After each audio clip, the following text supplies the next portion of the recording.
everyone. I just want to make a video in response to the allegations that were made on the news why the NZQA Level 1 Mathematics exam this year was so hard. I just downloaded the exam and actually looked through it. There's actually some challenges, obviously, but I don't think it would exceed the current level of testing. It is very problem-solving based, and will require for them to use whatever the skills has been taught and applied in the context. So let's try to tackle the first question. So you can see a tessellation is a pattern of repeated shapes fitting together, leaving no gaps. These patterns can be made, blah blah blah. Question 1, the pattern is shown with two rectangular hexagons with a rectangle overlaying them. So AB parallel to GH, AB and GH. Okay, so the rectangle is parallel to the hexagon.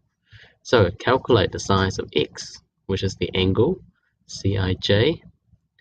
Okay, so that's easy.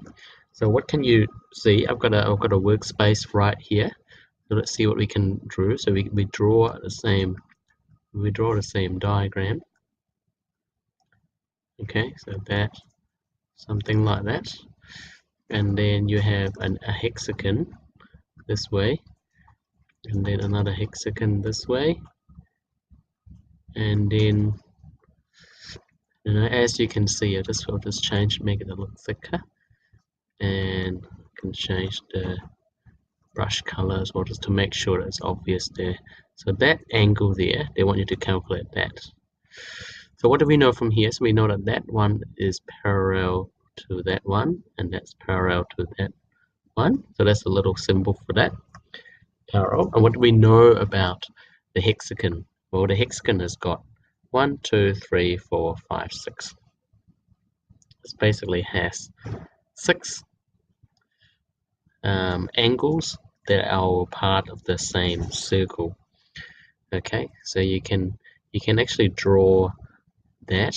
Okay, so let's say this is the center of a hexagon, so you can draw that or that. So what do we know about all these little angles there?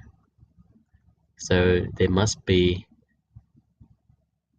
equal around the circle.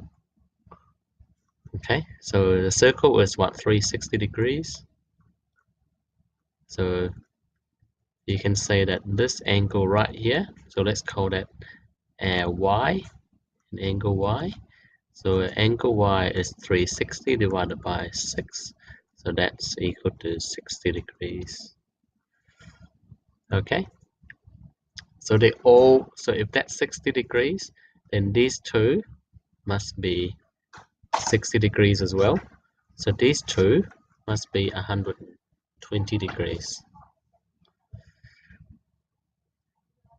Okay, so now we know that that one is 120 degrees. Then this one must be 120 degrees. So we know that that angle and that angle must add up to 180, and this angle here is equal to this angle here, so therefore this angle here must be equal to 60 degrees as well. So there we go, that's the first question. We'll see you in the next episode.